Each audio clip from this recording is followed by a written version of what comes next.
Hello तो दोस्तों, कैसे हो आप सभी लोग। एक बार फिर से आप सभी का स्वागत है सक्सेस स्टडी सेंटर में। मैं आपका भाई सरजीत यादव। मैं जो आपको पढ़ा रहा था इतिहास में हम कल पढ़ रहे थे सभ्यताएं।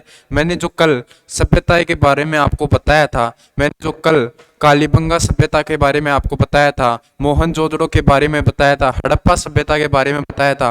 अब आज हम पढ़ने वाले हैं जो अन्य महत्वपूर्ण सभ्यताएं हैं, उनके बारे में आज चर्चा करने वाले हैं। जो महत्वपूर्ण सभ्यताएं हैं उनके बारे में चर्चा करने वाले हैं। उनकी जो आर्थिक व्यवस्थाएं थी उनके बारे में, धार्मिक आर्थिक जो व्यवस्थाएं थी उनके बारे में चर्चा कर रहे हैं।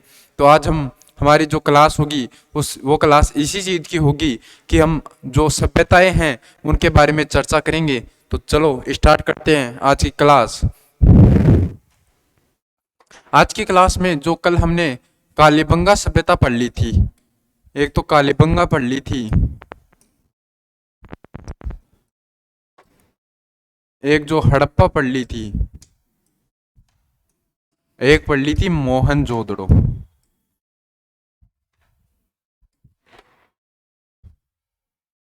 मोहनजोदड़ो, इन तीन सभ्यताओं के बारे में कल हमने चर्चा कर ली थी। अब आगे जो अन्य महत्वपूर्ण सभ्यताएं हैं, इनके अलावा जो सभ्यताएं हैं महत्वपूर्ण सभ्यताएं, उनके बारे में आज हम चर्चा करने वाले हैं। तो आज जो आगे में अन्य सभ्यता है उनके बारे में चर्चा करेंगे। दूसरी आएगी लोथल लोथल सभ्यता। अगर इस सभ्यता की चर्चा करें, बात करें, लोथल सभ्यता 1957 में 1957 में यह सभ्यता मिली थी। कहां पर? जो लोथल सभ्यता है वो मिली थी 1957 में। कहां पर मिली थी दोस्तों? अहमदाबाद, गुजरात में।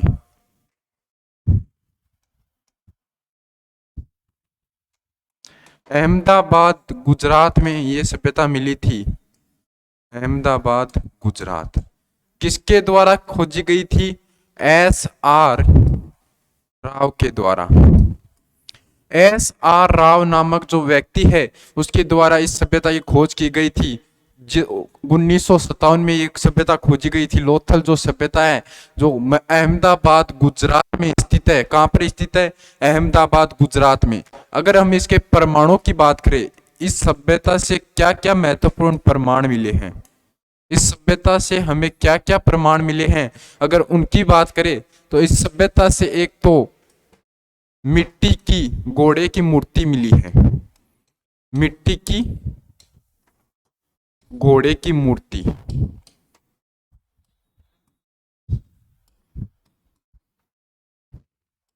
एक तो जो घोड़े की मूर्ति मिली है, मिट्टी की मूर्ति मिली है घोड़े की। और क्या क्या मिला है दोस्तों? ये जो लोथल सभ्यता है इससे प्रमाण मिले हैं। चक्की के 2 पार्ट मिले हैं। चक्की जो होती है उसके जो 2 पार्ट मिले हैं। चक्की के 2 पार्ट मिले हैं। और क्या मिला है इस सभ्यता से प्रमाण? जो चावल है, चावल चावल चावल के क्या साक्ष्य मिले हैं कि चावल की खेती करते होंगे इस सभ्यता के लोग। इसलिए इस सभ्यता में क्या मिला है? चावल जो है उसके साक्ष्य मिले हैं। चक्की के 2 पार्ट मिले हैं। मिट्टी के घोड़े की मूर्ति मिली है। और क्या मिला है इस सभ्यता से? और क्या मिला है? जो समुद्री देवी, समुद्र की कोई देवी, समुद्री देवी शिकोत्रा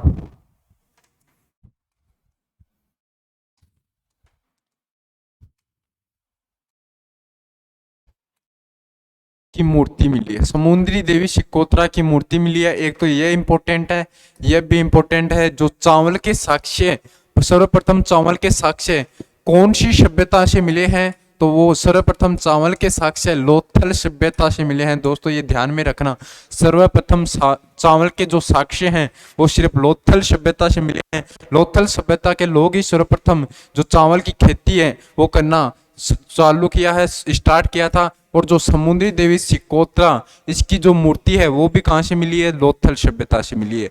यह है लोथल सभ्यता। ये कहाँ मिली है? जो अहमदाबाद गुजरात है वहां पर 1957 में खोजी गई। ठीक है दोस्तों, अब आगे पढ़ते हैं हम। जो अगली जो सभ्यता है उसके बारे में चर्चा करेंगे। अगली है सुरकोटड़ा।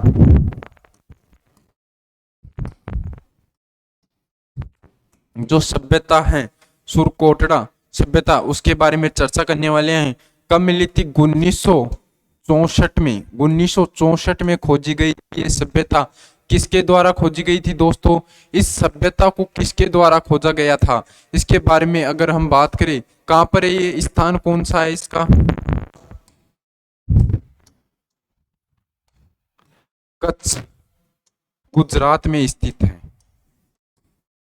कच्छ जो गुजरात है वहां पर यह सभ्यता स्थित है और 1964 जो है वो वहां पर खोजी गई थी। अब दोस्तों बात करें, एक क्वेश्चन है जो बहुत ही इंपॉर्टेंट है कि क्या हड़प्पा सभ्यता के लोग जो हैं वो घोड़े से परिचित थे? जो हड़प्पा सभ्यता के लोग जो हैं वो क्या घोड़े से परिचित थे? घोड़े से परिचित थे क्या हड़प्पा सभ्यता के लोग? तो ऐसा अगर क्वेश्चन पूछा जाए आपसे कि क्या हड़प्पा सभ्यता के जो लोग थे वो क्या घोड़े से परिचित थे, तो दोस्तों हड़प्पा जो सभ्यता के लोग थे वो घोड़े से परिचित नहीं थे। अब इसके बात करें कि इस जो सुरकोटड़ा जो सभ्यता है इससे प्रमाण क्या मिला है, प्रमाण कौन कौन से प्रमाण मिले हैं? अगर इसके प्रमाणों की बात करें, घोड़े की जो हड्डियां हैं उनका प्रमाण मिला है, घोड़े की हड्डियां मिली हैं।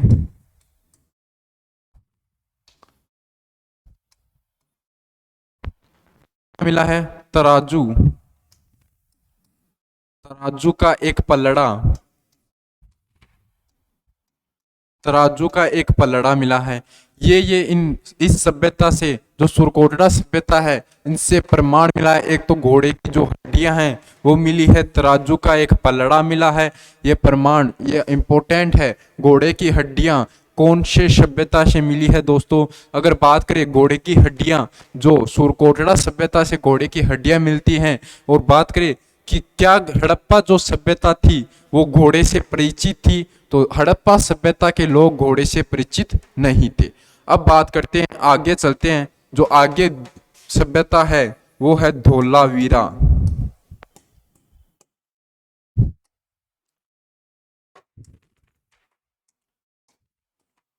धोलावीरा,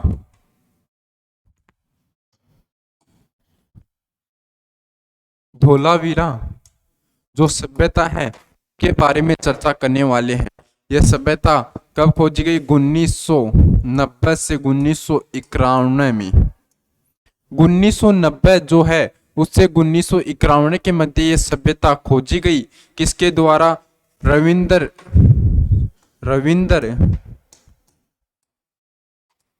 सिंह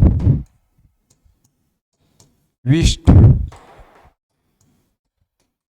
और एक और था जिसका नाम था SR सिंह बिष्ट, SR बिष्ट। ये किसके द्वारा खोजी गई? एक तो था रविंदर सिंह बिष्ट और एक था जो SR बिष्ट, जो हमारी धोलावीरा सभ्यता है इनके द्वारा खोजी गई। कहाँ पर खोजी गई? ये खोजी गई कहाँ पर दोस्तों? ये मिली थी कच्छ जो गुजरात है। कच्छ स्थान कौन सा हो जाएगा? स्थान हो जाएगा दोस्तों कच्छ, गुजरात। स्थान क्या हो जाएगा? कच्छ जो गुजरात में स्थित है वहां पर ये खोजी गई। इसकी बात करें, ये भी कच्छ गुजरात में। सुरकोटड़ा भी कहां पर स्थित है? कच्छ गुजरात में। और जो हमारी धोलावीरा है वो भी कहां पर स्थित है? स्थान कौन सा है? कच्छ गुजरात। इसका शाब्दिक अर्थ क्या है? जो धोलावीरा है इसका शाब्दिक अर्थ क्या होगा? याद रखना शाब्दिक अर्थ। शाब्दिक अर्थ क्या है दोस्तों? सफेद कुआं। इसका शाब्दिक अर्थ क्या है? सफेद कुआं। शाब्दिक अर्थ की बात करें तो जो धोलावीरा सभ्यता है इसका शाब्दिक अर्थ होगा सफेद कुआं। ये जो कौन सी नदी कौन सी होगी? मनसर और मनहर नदी कौन सी होगी? किस नदी के किनारे? मनसर। और एक कौन सी है? मनहर। इन नदी के किनारे जो धोलावीरा सभ्यता है उसकी खोज की गई। कहाँ पर है ये? कच्छ गुजरात में, मनसर और मनहर नदी के किनारे। इसका शाब्दिक अर्थ होगा वो होगा सफेद कुआं। किसके द्वारा रविंदर सिंह बिष्ट और SR बिष्ट के द्वारा ये सभ्यता खोजी गई 1990 से 1951 के मध्य। अब चलते हैं हम आगे जो हम चलते हैं उसके बाद जो आगे की जो बात करें, इसके जो प्रमाण हैं वो क्या क्या मिले हैं दोस्तों। प्रमाण की जो बात करें, प्रमाण क्या क्या मिले हैं, इसमें एक तो मिला है खेल का स्टेडियम।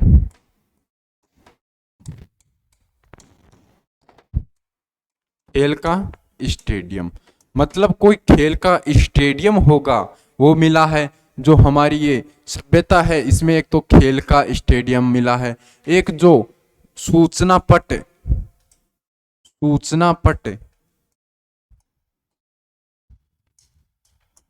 जो सूचना बोर्ड होता है वो मिला होगा, सूचना पट मिला होगा और एक श्याम पट मिला होगा। इसमें और क्या मिला है, एक मिला है जो बांध निर्माण की प्रणाली, बांध का निर्माण चल रहा होगा उसकी जो प्रणाली मिली है उसके साक्ष्य मिले हैं, परिणाम मिले हैं। और क्या मिला है, जो नहर परियोजना की प्रणाली, नहर होगी, कोई नहर गुजरती होगी इस सभ्यता से, उसकी प्रणाली मिली है। ये इस सभ्यता में साक्ष्य मिले हैं। कौन कौन से मिले हैं, एक तो जो खेल का स्टेडियम है वो मिला है, सूचना पट मिला, नहर परियोजना की प्रणाली और बांध निर्माण की प्रणाली। अब अगली जो सभ्यता है उसके बारे में चर्चा करते हैं, वो होगी हमारी कौन सी, चंदू हड़ो। ये जो सभ्यता है इसके बारे में चर्चा करेंगे। अगली सभ्यता कौन सी होगी, अगली महत्वपूर्ण सभ्यता कौन सी है, चंदू हड़ो। अगर इस सभ्यता के बारे में चर्चा करें, ये कब 1953 में खोजी गई। कब खोजी गई दोस्तों, इस सभ्यता की अगर हम बात करें तो इस सभ्यता को 1953 में खोजा गया। और कहां पर खोजा गया, जो सिंध प्रांत, कहां पर, ये पाकिस्तान में खोजा गया, सिंध प्रांत पाकिस्तान में। नदी कौन सी होगी दोस्तों, अगर नदी आपको पूछा जाए तो ध्यान में रखना कौन सी नदी हो जाएगी, सिंधु नदी हो जाएगी, जो कहां पर स्थित है, पाकिस्तान में खोजा गया, सिंध प्रांत पर खोजा गया। एनजी जो है बजुमस्कार, जो इनके द्वारा खोजा गया था, जो कब 1953 में खोजा गया। इसके जो प्रमाण हमें मिलते हैं, साक्ष्य जो मिलते हैं, उनके बारे में चर्चा करें। एक तो जो मोती बनाने का कारखाना मिला है, मोती निर्माण कारखाना, जो मोती निर्माण का कारखाना के साक्ष्य मिले हैं।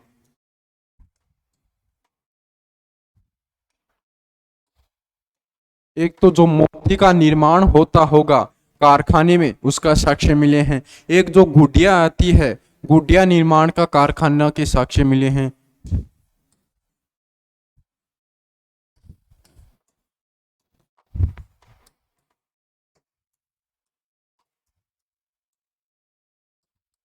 एक क्या मिले हैं दोस्तों, गुड़िया निर्माण जो कारखाना होता है उसके साक्ष्य मिले हैं।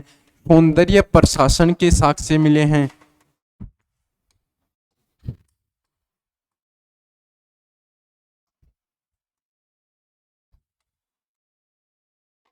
जो सौंदर्य प्रसार, जो सौंदर्य से संबंधित जो अन्य अन्य सामान है, विभिन्न विभिन्न जो सामान है उनके साक्ष्य मिले हैं। जो लिपस्टिक है उसके साक्ष्य मिले हैं।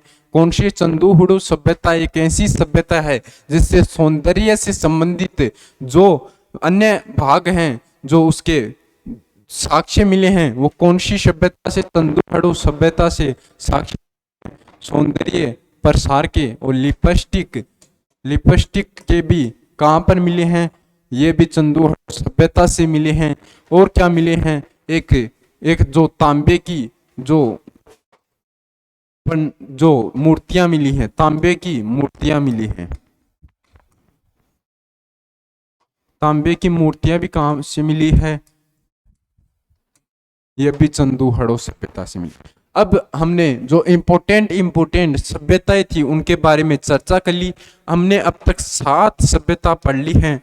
उनके अंदर से ही क्वेश्चन पूछे जाते हैं। यह सभ्यता इम्पोर्टेंट है। अगर आपने 7 सभ्यताओं के बारे में अच्छे से पढ़ लिया तो इनसे बाहर एक भी क्वेश्चन नहीं जाएगा। इन सभ्यताओं में कहाँ से क्वेश्चन पूछे जाते हैं? या तो इनका समय पूछ लिया जाएगा कि ये जो सभ्यता है उनको कब खोजा गया, या इनका स्थान पूछ लिया जाएगा किस स्थान पर यह सभ्यताएं मिली, या जो नदी है किस नदी के तट पर यह सभ्यताएं मिली हैं, या इसके जो खोजकर्ता हैं जिन्होंने इन्हें खोजा है उनके नाम पूछ लिया जाएगा, या इनमें से जो इम्पोर्टेंट जो प्रमाण हैं इन सभ्यताओं में इम्पोर्टेंट जो प्रमाण मिले हैं उनके बारे में पूछ लिया जाएगा।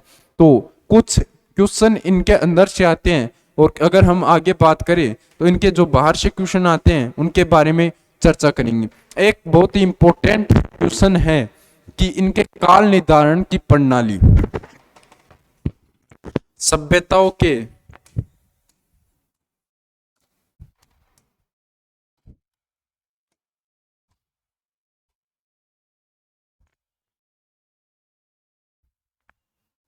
काल या समय निर्धारण की प्रणाली।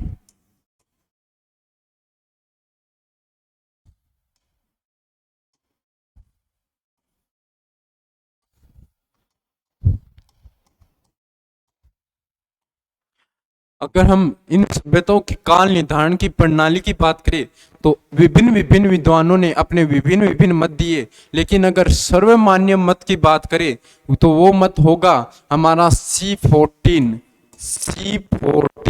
मतलब C14 रेडियो कार्बन पद्धति। रेडियो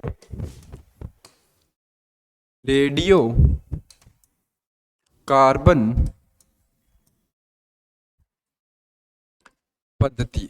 रेडियो कार्बन जो पद्धति है उससे जो काल निर्धारण किया जाता है वो सर्वमान्य मत होगा। मतलब कोई भी अगर हम सभ्यता की खोज करते हैं तो उस सभ्यता का काल कैसे निर्धारण किया जाता है? उस सभ्यता का काल निर्धारण किया जाता है उसमें जो कार्बन अपशिष्ट मिलते हैं, कार्बन मिलते हैं, उनका समय निर्धारण करके ही उस सभ्यता का जो काल उसका निर्धारण किया जाता है। सर्वमान्य पद्धति है C14 जो रेडियो कार्बन पद्धति है उसके द्वारा जो काल निर्धारित किया जाता है किसी भी सभ्यता का, वही सर्वमान्य काल निर्धारण पद्धति होगी। कैसे किया जाता होगा उनका काल निर्धारण? जिस भी सभ्यता में या कोई भी चीज है, पुराने जो भी वस्तु मिलते हैं, प्रमाण मिलते हैं, उनमें जो कार्बन होता है उनका समय निकाला जाता है। C14 जो कार्बन रेडियो कार्बन पत्ती है उसके द्वारा उसी जो पत्ती को सर्वमान्य माना जाता है।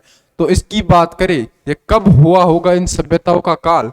2350 BC से 1750 BC, ये इनका सर्वमान्य काल है। इन सभ्यताओं का सर्वमान्य काल कौन सा है? 2350 BC से 2750 जो BC है इन सभ्यताओं का सर्वमान्य पद है। जो काल है सर्वमान्य पद्धति का काल है वो हो जाएगा 2350 BC से 1750 BC। ठीक है, ये हमारी सभ्यताएं हो गई। अब इनके बारे में जो इनका जो आर्थिक है, आर्थिक और व्यवसायिक धार्मिक कैसे ये सभ्यताएं रहती होंगी, कैसे इनका व्यवसाय होता होगा, कैसे ये धार्मिक होंगी, क्या क्या किस किस देवताओं की ये पूजा करती होंगी, ये जो सभ्यता के लोग हैं वो कैसे रहते होंगे, इनका व्यवसाय कैसा होगा, उनके बारे में अब चर्चा करने वाले हैं। उनसे भी क्वेश्चन आते हैं। तो अब हम चर्चा करने वाले हैं सभ्यताओं के बारे में जो आगे। हड़प्पा सभ्यता की विशेषताएं। हड़प्पा सभ्यता की कौन कौन सी विशेषताएं थी उनके बारे में चर्चा करेंगे।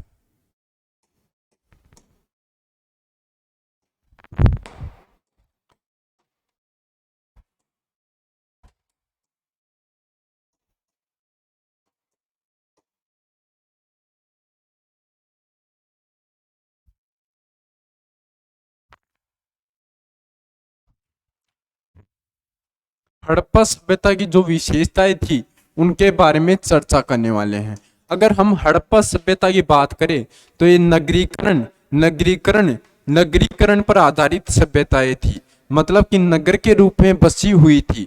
हड़प्पा सभ्यता जो थी वो नगर के रूप में बसी हुई थी। ठीक है दोस्तों, एक तो ये बात हो गई। अगर इन सभ्यता हड़प्पा सभ्यता का किस भारत के किस शहर से तुलना की जाती है, भारत का सबसे व्यवस्थित शहर की बात करें तो वो कौन सा है? चंडीगढ़। इन सभ्यताओं की चंडीगढ़ शहर से तुलना की जाती है, क्योंकि सबसे व्यवस्थित सभ्यताएं थी जो थी हड़प्पा सभ्यता, जो नगरीकरण पर आधारित थी, नगरीकरण के रूप में बसी हुई थी, तो चंडीगढ़ से इनकी तुलना की जाती है। एक जो ये सभ्यताएं थी, ये इनकी जो सड़कें थी एक दूसरे को समकोण पर काटती थी, मतलब कि जो ये सभ्यताएं थी एक दूसरे को आमने सामने काटती थी, ऐसे इनकी सड़कें थी।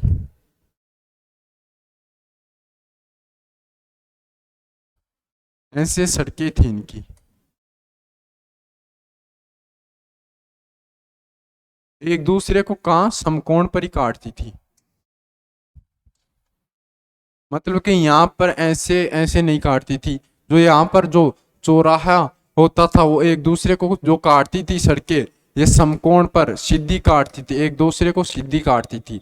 यह बात है कि ये जो हड़प्पा सभ्यता है इनकी जो सड़कें हैं वो एक दूसरे को आमने सामने काटती थी। एक जो है इनके जो मकानों के दरवाजे जो थे, इस सभ्यताओं के मकानों के जो दरवाजे थे,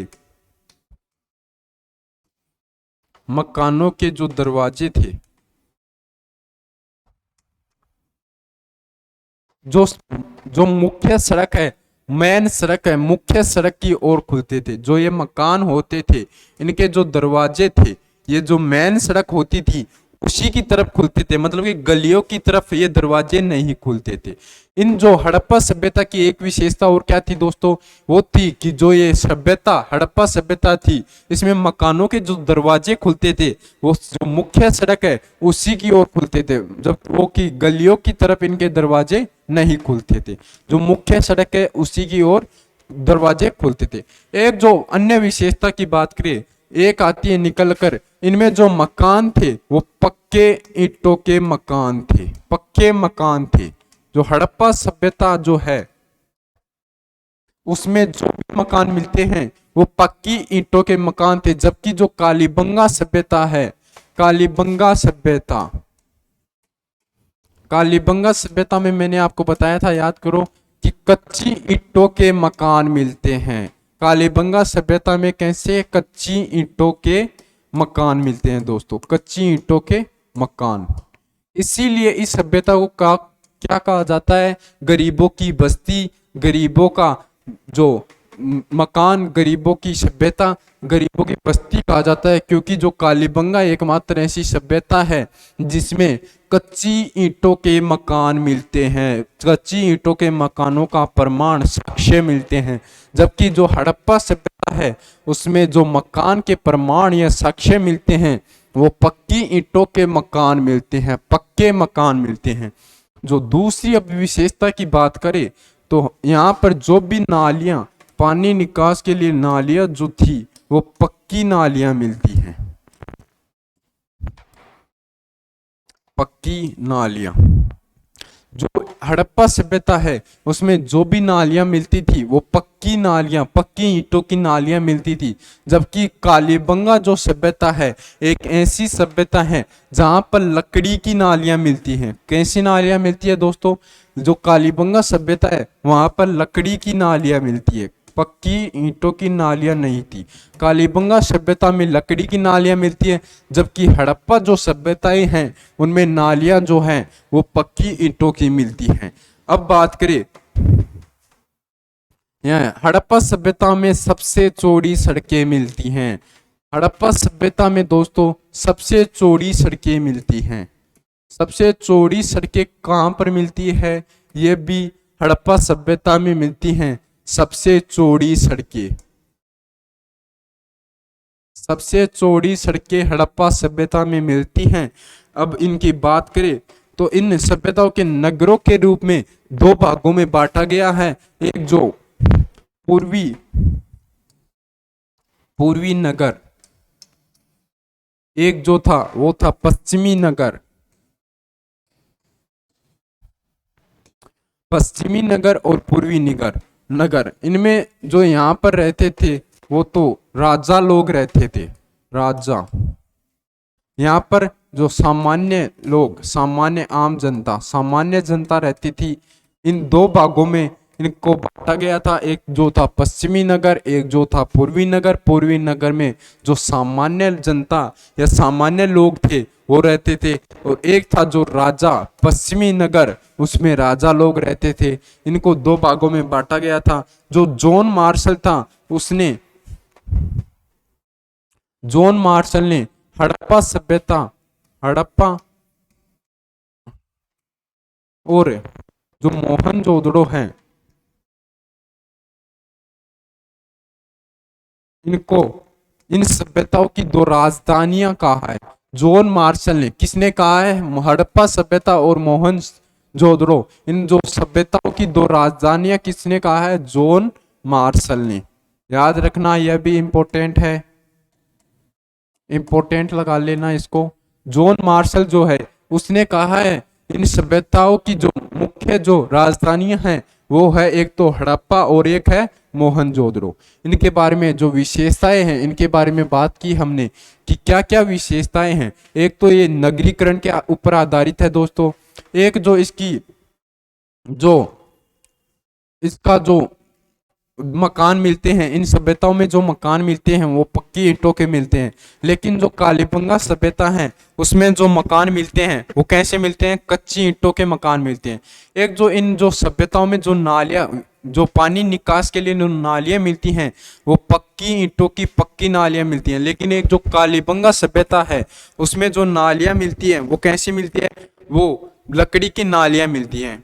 ठीक है, इनको दो भागों में बांटा गया है, जो एक तो पश्चिमी नगर, एक जो पूर्वी नगर। पूर्वी नगर में सामान्य जनता, सामान्य लोग रहते हैं, और पश्चिमी नगर में राजा लोग। ठीक है, और इसमें हड़प्पा जो सभ्यता है वो सभ्यता में सबसे चौड़ी सड़कें मिली है। हड़प्पा सभ्यता में सबसे चौड़ी सड़कें मिली है। ठीक है, जो इनकी विशेषता के बारे में हमने चर्चा कर ली। अब बात करते हैं हड़प्पा सभ्यता की सामाजिक व्यवस्था। सामाजिक,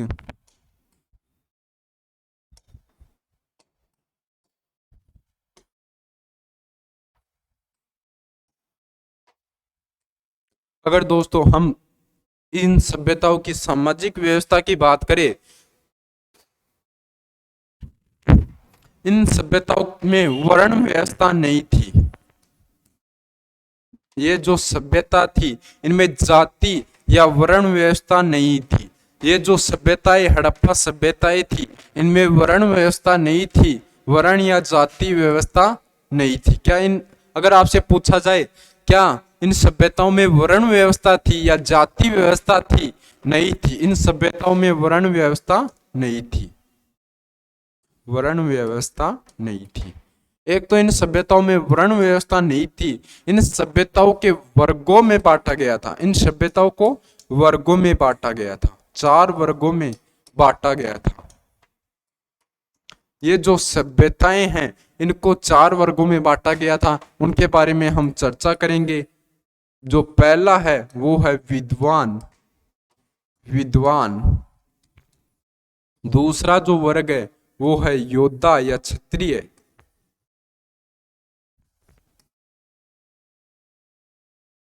इन जो ये जो सभ्यताएं थी इनको 4 वर्णों में बांटा गया था, जबकि इनको 4 वर्गों में बांटा गया था। इनमें वर्ण व्यवस्था या जाति व्यवस्था नहीं थी।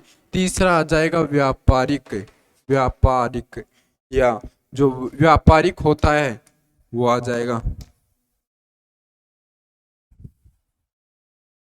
चौथा कौन सा आ जाएगा? श्रमिक।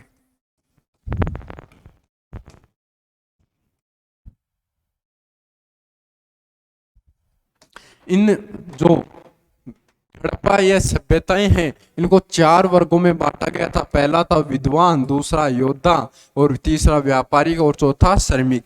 मतलब कि इनके कार्य प्रणाली के आधार पर जो व्यक्ति जैसा कार्य करता था उसको उसी वर्ग में डाल दिया गया। इनमें जाति व्यवस्था नहीं थी कि किसी एक व्यक्ति के अगर कोई पुत्र होगा तो वो उसी जाति का होगा, नहीं, वो अगर उस किसी भी प्रकार का काम करता है उसके कार्य के अनुसार उसे इन 4 वर्गों में बांटा गया। अगर वो विद्वान है तो वो विद्वान वर्ग में आएगा, अगर वो श्रमिक है, एक ही पिता के 2 बेटे हैं, एक श्रमिक है, एक योद्धा है, एक क्षत्रिय है, तो उनको एक क्षत्रिय में आ जाएगा और एक श्रमिक में आ जाएगा। जबकि इनमें जाति व्यवस्था या जो वर्ण व्यवस्था थी वो नहीं थी। यह सबसे इंपॉर्टेंट है, कई बार क्वेश्चन पूछा जाता है क्या इन सभ्यताओं में वर्ण व्यवस्था थी, तो आप दोस्तों इन सभ्यताओं में वर्ण व्यवस्था नहीं थी। इन सभ्यताओं को 4 वर्गों में बांटा गया था, विद्वान, योद्धा और व्यापारिक और श्रमिक। ठीक है, इनकी अगर बात करें, ये जो सभ्यता के लोग थे वो शांति प्रिय लोग थे, शांति प्रिय लोग थे। कैसे थे इनकी बात करें तो ये शांति प्रिय लोग थे, युद्ध प्रिय लोग नहीं थे, युद्ध प्रिय लोग नहीं थे। इस सभ्यता के लोग कैसे थे, युद्ध प्रिय लोग नहीं थे, शांति प्रिय लोग थे। और इनका जो मनोरंजन का मुख्य साधन था वो क्या होता था, एक ये भी इंपॉर्टेंट है, इनका मनोरंजन का मुख्य साधन होता था दोस्तों शतरंज। ये लोग शतरंज को अपना मनोरंजन का मुख्य साधन मानते थे। इस सभ्यता में मांसाहारी और शाकाहारी दोनों प्रकार के लोग रहते थे। मांसाहारी यानी सर्वाहारी, मांसाहारी और शाकाहारी,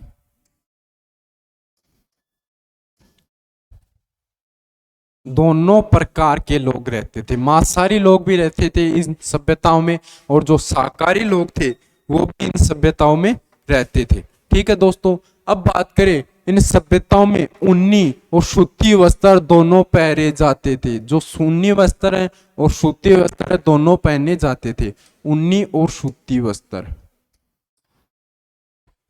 इन सभ्यता के लोग कैसे शांति प्रिय लोग थे कि युद्ध प्रिय लोग नहीं थे। इन सभ्यताओं के शांति प्रिय लोग थे, युद्ध प्रिय लोग नहीं थे।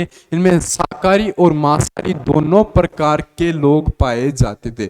यह इंपॉर्टेंट है। इनका मनोरंजन का जो मुख्य साधन था वो शतरंज का खेल इनका मनोरंजन का मुख्य साधन माना जाता है। अब बात करें धार्मिक व्यवस्था, इन सभ्यताओं की धार्मिक व्यवस्था के बारे में चर्चा करेंगे।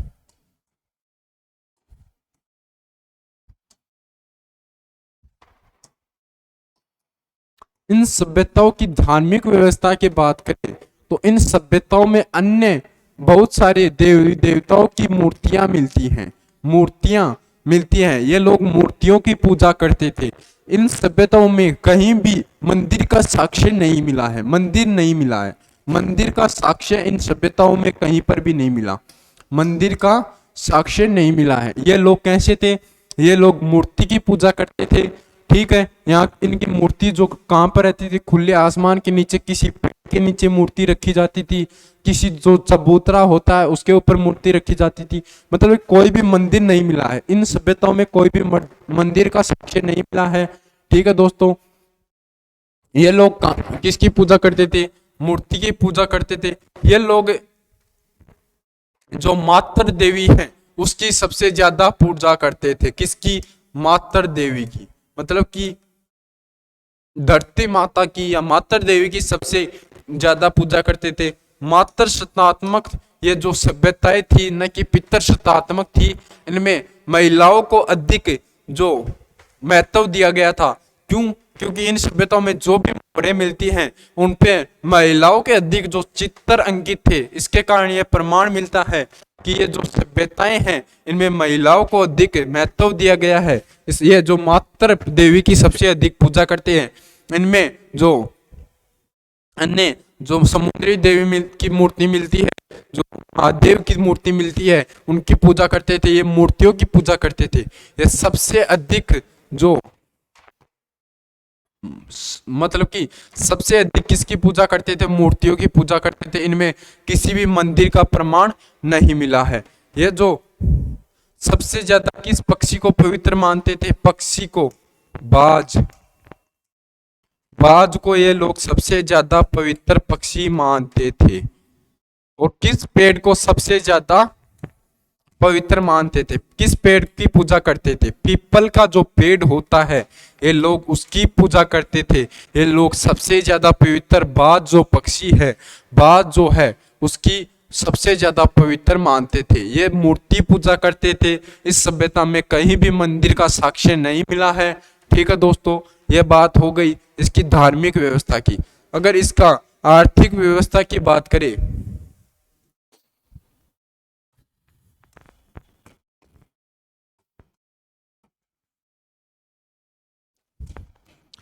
इन सभ्यताओं की अगर आर्थिक व्यवस्था की बात करें, आर्थिक व्यवस्था कैसी थी? तो इनका पहला व्यवसाय क्या था? खेती। इनका कृषि इनका पहला व्यवसाय था, कृषि था। उसके बाद में दूसरा आता है पशुपालन। पशुपालन इनका दूसरा व्यवसाय था, आर्थिक व्यवसाय था पशुपालन। पशुपालन जो था इनका दूसरा आर्थिक व्यवसाय था। पहला क्या था? कृषि। इन जो सभ्यताएं हैं इनमें कुल 9 कृषि आधारित थे। 9 कृषियों के प्रमाण मिले हैं। इसमें मुख्य जो है वो है जौ और गेहूं। मुख्य जो कृषि के प्रमाण मिले हैं वो कौन कौन से हैं दोस्तों? वो है जौ और गेहूं। जौ और गेहूं के मुख्य प्रमाण मिले हैं। इनमें सबसे ज्यादा प्रथम इनका अगर कोई व्यवसाय था, कृषि आधारित था। ठीक है, फिर आता है इनका पशुपालन आधारित। ये घुमरगढ़ पद्धति के लोग थे, इनके कारण इनका पशुपालन जो इतना विकसित नहीं था, क्योंकि इन्हें एक स्थान से दूसरे स्थान पर जाना होता था। इनमें जो 9 प्रकार के जो है वो हैं कृषि के साक्ष्य मिले हैं। 9 कृषि। सर्वप्रथम इन्हीं सभ्यता के लोगों ने कपास की खेती का प्रारंभ किया। सबसे पहले कपास की खेती का प्रारंभ किसने किया? इसी सभ्यता के लोगों ने कपास की खेती उगाना शुरू किया था। कपास की जो खेती है दोस्तों, वो सर्वप्रथम इन्हीं लोगों ने उगाना शुरू किया था। इनमें 9 जो कृषि के प्रमाण मिलते हैं, जो जौ और गेहूं जो मुख्य कृषि हैं उनके प्रमाण मिलते हैं।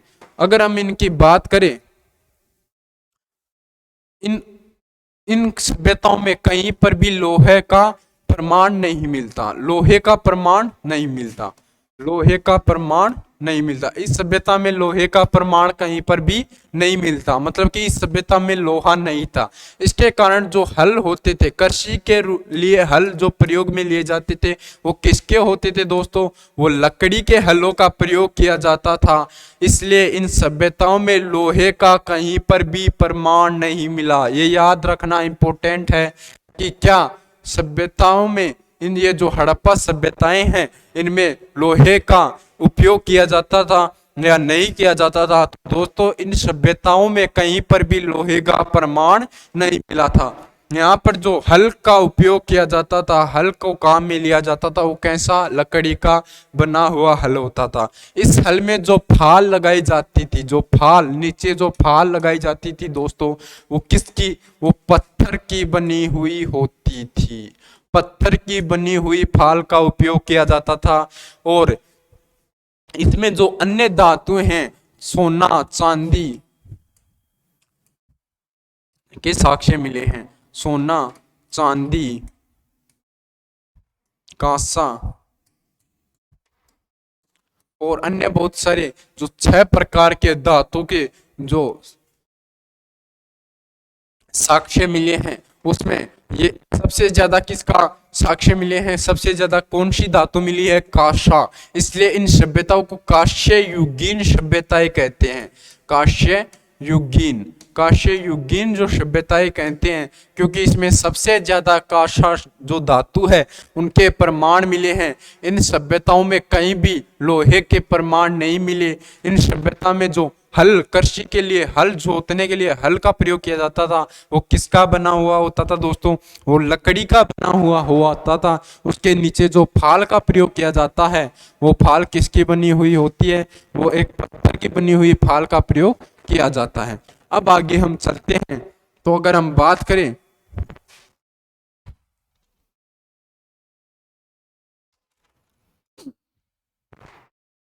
इन जो सभ्यताओं का मुख्य व्यवसाय क्या था? विदेशी व्यापार इन सभ्यताओं का मुख्य व्यवसाय था, विदेशी व्यापार।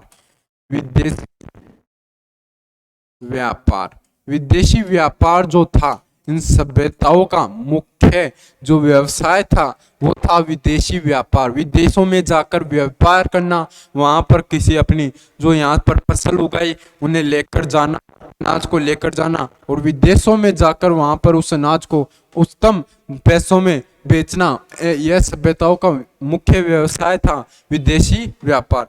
अब हड़प्पा सभ्यता की लिपि की बात करें। अब क्या, हड़प्पा सभ्यता की लिपि, कैसी लिपि होती थी हड़प्पा सभ्यता की?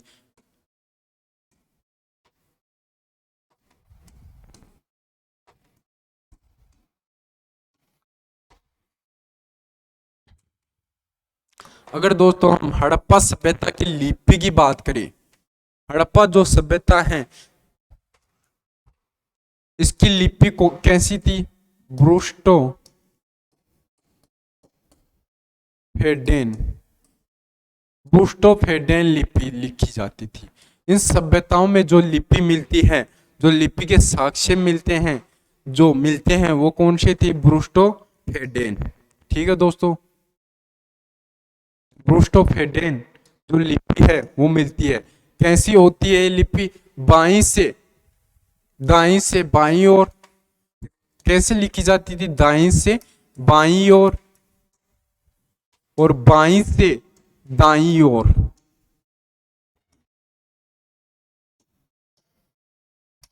दाईं ओर, ऊपर से नीचे की ओर और नीचे से ऊपर की ओर, या ऐसी लिखी जाती होगी। इस तरफ से स्टार्ट करते होंगे, ऐसे लिख के, ऐसे लिख के, ऐसे सर्पिलाकार में लिखी जाती है। सर्प के आकार के रूप में लिखी जाती थी। जो ये लिपि थी वो कौन सी थी दोस्तों? वो ब्रूस्टो-फेडेन जो लिपि मिलती है, लिपि के साक्ष्य मिलते हैं, इसमें जो 350 से 500 शब्द का प्रमाण मिला है। 350 से 500 शब्दों का प्रमाण मिला है। इसमें 64 जो है वो मूल चिन्ह मिले हैं। कितने दोस्तों? 64 मूल चिन्ह। मूल चिन्ह कितने मिले हैं? 64 मूल चिन्ह और 350 से 500 शब्द मिले हैं। ये जो लिपि है इसको आज तक कोई पढ़ नहीं पाया। इस लिपि को आज तक कोई पढ़ नहीं पाया, लेकिन जो एक अंग्रेज व्यक्ति था बेडन, इसने पहली बार इस लिपि को पढ़ने का प्रयास किया था। यह भी इम्पोर्टेंट है कि इस लिपि को पहली बार पढ़ने का जो प्रयास किया था वो कौन था? एक अंग्रेज व्यक्ति था जिसका नाम था बेडन, लेकिन वो भी इस लिपि को पढ़ नहीं पाया बेचारा। इसलिए इस लिपि को आज तक कोई नहीं पढ़ पाया। इसमें 350 से 500 के पास शब्द मिलते हैं और 64 मूल चिन्ह मिलते हैं। दोस्तों ये तो इसकी लिपि हो गई। हड़प्पा सभ्यता की मोहरे। अब बात करते हैं जो हड़प्पा सभ्यता में मोहरे मिली हैं।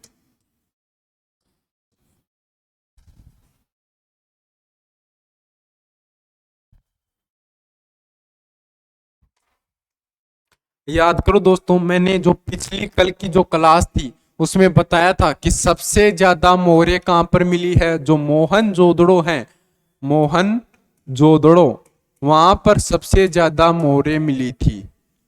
मोहनजोदड़ो में कितनी मोहरे मिली थी? 500 मोहरे, सबसे ज्यादा मोहरे मिली हैं मोहनजोदड़ो में। इन मोहरों का जो कार्य था ये लोग किस प्रकार में करते थे, किस लिए इन मोहरों को उपयोग में लेते थे? जो व्यवसाय के लिए वस्तु के ऊपर जो ठप्पा लगाया जाता था उसके रूप में मोहरों का उपयोग लिया जाता था, काम में लिया जाता था। मोहरों को काम में लिया जाता था। जो व्यवसाय में जो वस्तु काम में आती थी उनके ऊपर जो ठप्पा लगाया जाता था वो इन मोहरों का लगाया जाता था।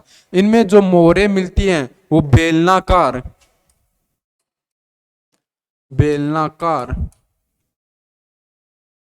चौकोर,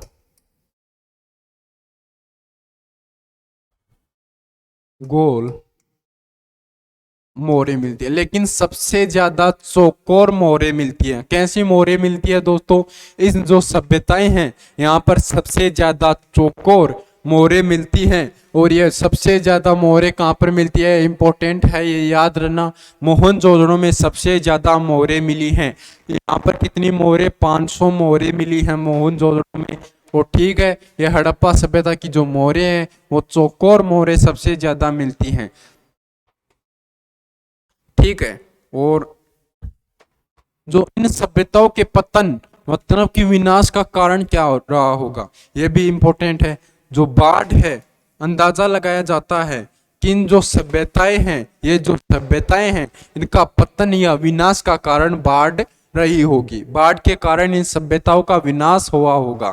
तो ये हमारी जो सभ्यताएं की उनको मैंने 2 क्लास में पूर्ण कर दिया है, और जो महत्वपूर्ण बिंदु है उनको मैंने बता दिया है। इनसे बाहर एक भी क्वेश्चन नहीं आएगा। ये 2 क्लासें देखने से आपकी जो सभ्यताएं हैं वो पूर्ण याद हो जाएगी, और इनमें मैंने महत्वपूर्ण जो बिंदु हैं वो भी बता दिए गए हैं। और अगर आप क्लास में नए जुड़े हैं तो चैनल को सब्सक्राइब करना, वीडियो को लाइक करना, शेयर करना और कमेंट करके जरूर बताना कि क्लास कैसी लगी। Thank you, all the best.